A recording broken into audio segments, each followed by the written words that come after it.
ও মাই god, এত সুন্দর একটা ভিউ আর এত মনোরম একটা পরিবেশ, বাতাস। আপনারা না আসলে আসলে আপনারা বুঝতে পারবেন না। অবশেষে সেই বাংলার পিরামিড পিরামিড এসে দেখতে পেলাম। একেবারে অবিকল সেই মিশরের পিরামিডের মতনই দেখা যাচ্ছে, একেবারে মানে সেম সেম কপি বাংলাদেশে। এই সেই কাঙ্ক্ষিত জায়গা বেহুলা যে বাসরঘর করে, সেই বাসরঘরে যে একটা মানে সাপ পাহারা দেয়, সেটাও মনে করেন যে এখানে উল্লেখ করে রাখছে। হ্যালো বন্ধুরা, আজকের ভ্রমণ আছে বাংলার তাজমহল। তাহলে চলেন যা আজকে সেই তাজমহলে কি আছে ভিতরে ঘুরে আসি।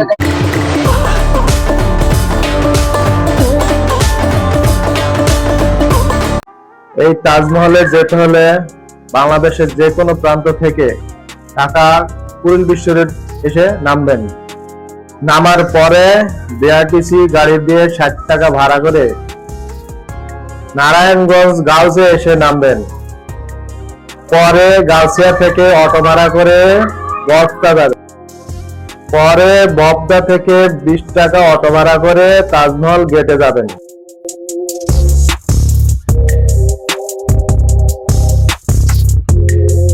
তাজমহলের গেটে অনেক সুন্দর সুন্দর জিনিস আছে যা পর্যটকের মনে মনোমুগ্ধ করে।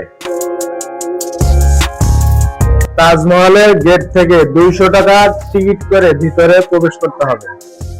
তাজমহলে ঢোকার শুরুতেই সম্রাট শাহজাহান এবং মমতাজ স্বাগতম জানাচ্ছে। তো বন্ধুরা, ফাইনালি চলে আসলাম সেই বাংলাদেশের বাংলার তাজমহল। এটার ভিতরে কি আছে সেটা ঘুরে ঘুরে দেখবো এবং আপনাদেরকে দেখাবো। তাহলে চলো দেখে আসি এটার ভিতরে কি কি আছে। তাজমহলের সামনেই দেখবেন অসাধারণ একটা ভিউ, যা দর্শকের মনে অন্তর্ছায়া সৌন্দর্যের মনোভাব সৃষ্টি করে।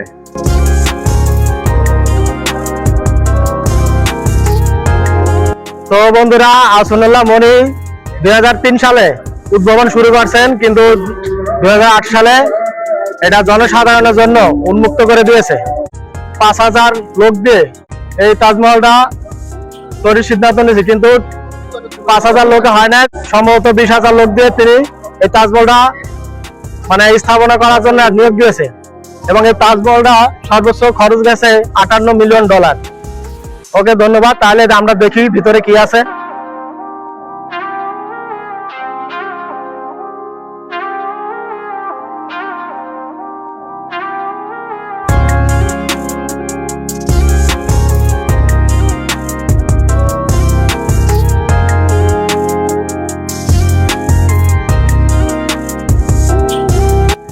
দর্শক দেখেন কত সুন্দর একটা ভিউ।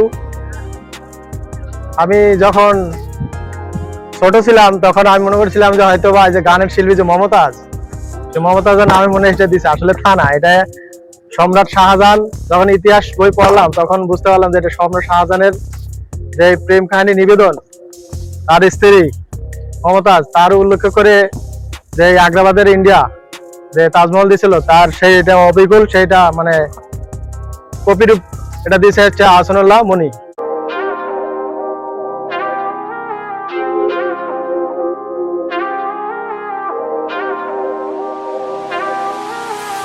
এই বাংলা তাজমহল দেখার জন্য দেশ বিদেশ থেকে অনেক পর্যটক আসেন।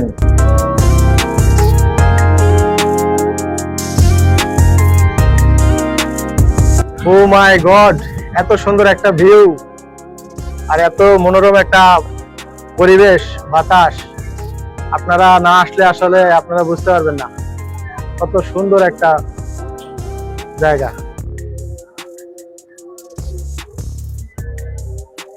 তো দর্শক দেখি আরো ওদিকে কিছু আছে নাকি, তাহলে চলুন আমার সাথে।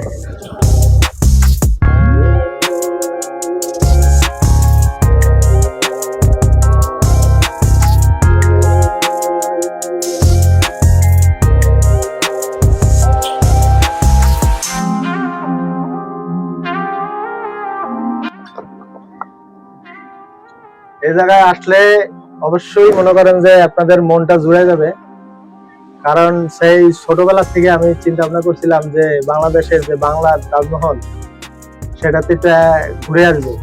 তো অবশেষে আসলাম, তো এসে দেখি ওয়াও চমৎকার।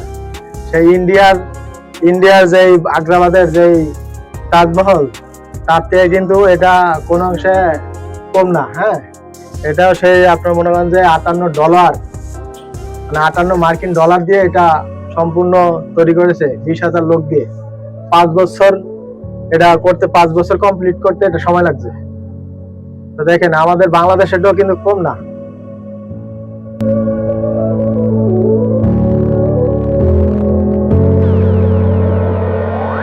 এই বাংলার তাজমহল ভিডিওগ্রাফি থেকে সরাসরি অনেক সুন্দর দেখা যায়।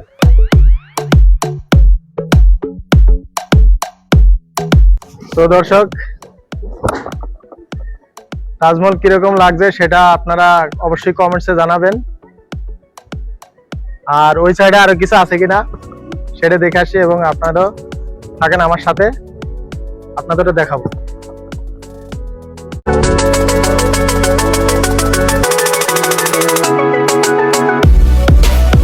বন্ধুরা, এখন যাব হচ্ছে সে বাংলার পিরামিড দেখার জন্য। এতক্ষণ বাংলা তাজমহল দেখছি, তাজমহল দেখার পরে এখন যাব হচ্ছে বাংলার পিরামিড দেখার জন্য। তো চলুন ভিতরে কিরকম পরিবেশ আছে একটু দেখে আসি।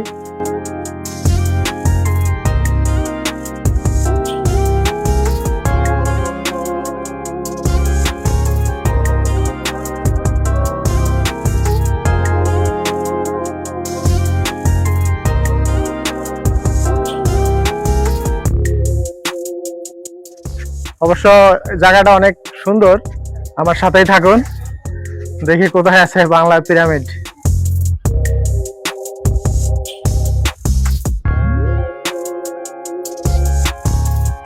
বন্ধুরা দেখছেন এই যে ক্ষুদিরামের যে ফাঁসির মঞ্চ, সেটাও কিন্তু এখানে উল্লেখ করে রাখছে।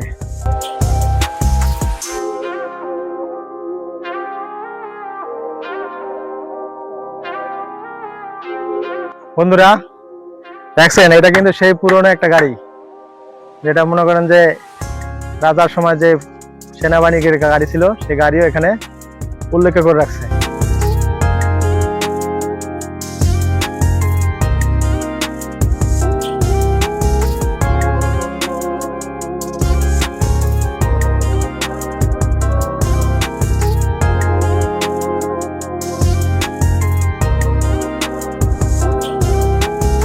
তো বন্ধুরা, অবশেষে সেই বাংলার পিরামিড এসে দেখতে পেলাম। একেবারে অবিকল সেই মিশরের পিরামিডের মতনই দেখা যাচ্ছে, একেবারে মানে সেম কপি বাংলাদেশে।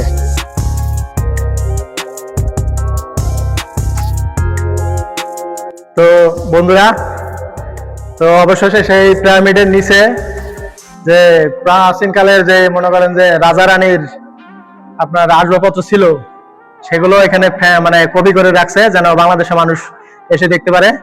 আর এদিকে দেখছি মনে করেন যে মহারানীদের যে অলংকার যে পড়তেন সেগুলো এখানে দেখছে, সব কিন্তু ফ্যাক্ট, কিন্তু তারপরে এগুলা রাখছে যেন বাংলাদেশের মানুষ দেখতে পারে। ওই সাইডে যত সব টমিন আছে, মমিনদের লাশ আছে, লাশগুলো ওখানে মনে করেন যে কপি করে রাখছে যেন বাংলাদেশের মানুষ দেখতে পারে।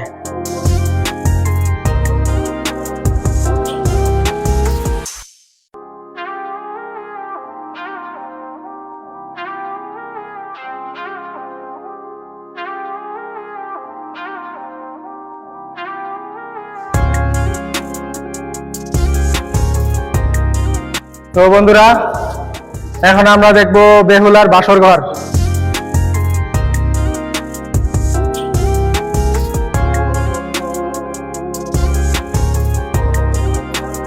তো বন্ধুরা, এই সেই কাঙ্ক্ষিত জায়গা, বেহুলা যে বাসর ঘর করে, সেই বাসর ঘরে যে একটা মানে সাপ পাহারা দেয়, সেটাও মনে করেন যে এখানে উল্লেখ করে রাখছে।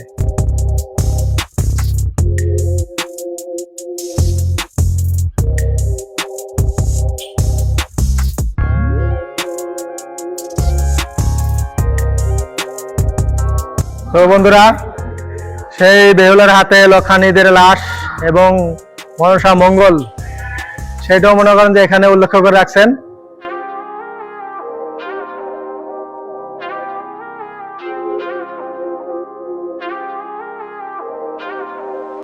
তো বন্ধুরা, আরেকটা সৌন্দর্য একটা নিদর্শন জায়গায় নিয়ে আসছি।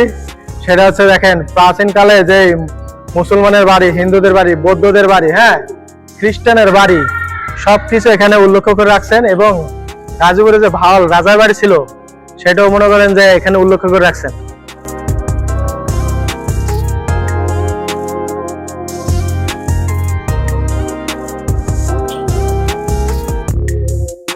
বন্ধুরা, এই যে প্রাচীনকালে যেই মানে থিয়েটার ছিল, এখন তো সেই থিয়েটার চলে না, তাই না? সেই থিয়েটার তো এখন নকেজ, সেজন্য প্রাচীনকালে যে থিয়েটার, এটা স্মৃতি হিসাবে ধরে রাখছে।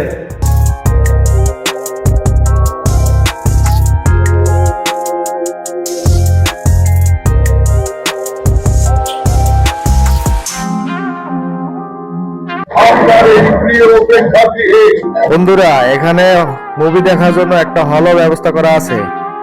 তো বন্ধুরা, আজকে এই পর্যন্তই। দেখা হবে কোন একটা মনোমুগ্ধ পরিবেশে। সেই পর্যন্ত আপনারা সবাই ভালো থাকেন, সুস্থ থাকেন, এই কামনাই করি। আল্লাহ হাফেজ, আসসালামু আলাইকুম।